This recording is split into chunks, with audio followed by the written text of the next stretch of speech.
are you getting good video? Just a second, I'm going to line it up. Testing, 1, 2, 3, 4, testing. Okay, here we go. Are we good? Yeah. Okay. Good afternoon, everybody. My subject today is something that I discovered years ago and recently got some truly wonderful corroboration or confirmation. My name is Dr. Joe Diruzzo. I was a chiropractor for years, and then I studied acupuncture, and then ultimately I went to medical school in the Caribbean, and I did a postdoctoral program in diagnosis and internal disease. I did a postdoctoral program in neurology, did another postdoc in orthopedics.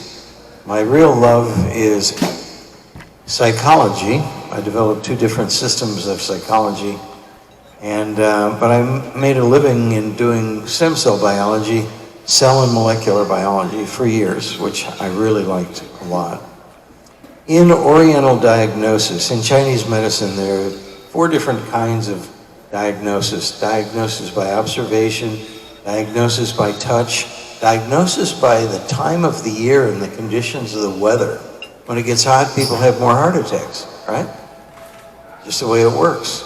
And it fascinated me, but there was one system of diagnosis called Bo Shin Jutsu, by observation.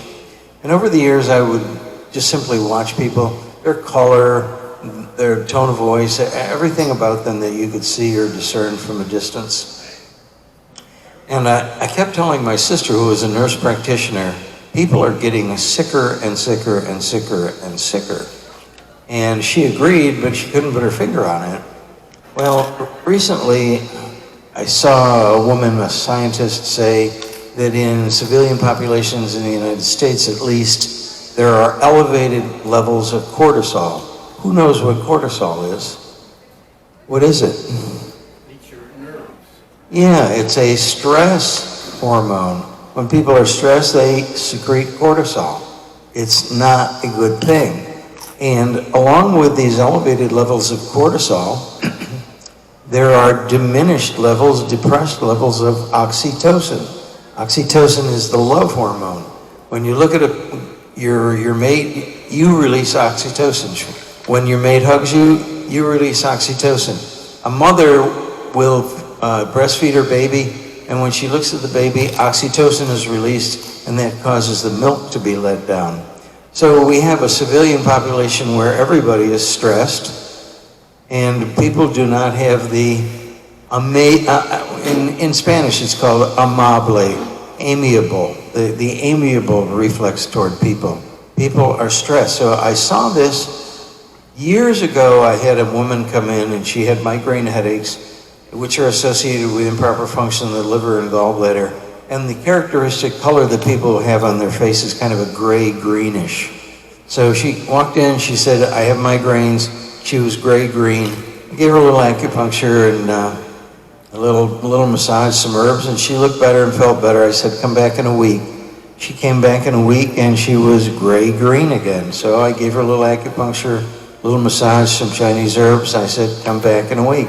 She came back in a week, and she was gray-green again. And I looked at her and I said, migraines sometimes are associated with improper function of the gallbladder and liver, and that sometimes is associated with frustration or anger. Is there anything in your life that is upsetting you? And she said, no. I said, are you sure? She said, well, I'm going through a divorce, but other than that, everything is just fine. So if you know what it's like when people go through a divorce.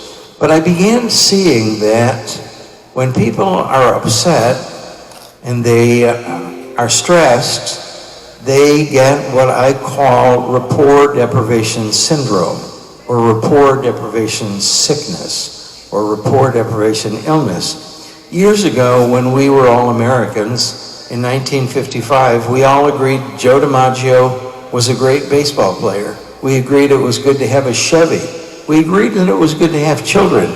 We agreed that it was good to go to church and have morals and be an upright human being. All of that has been broken. All of that has been scrambled. And now where people used to have agreement,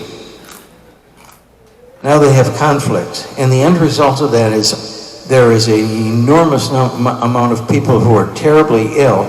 When we have upset in our systems, we will have increased free radicals. What do vitamins do? They quench free radicals, right?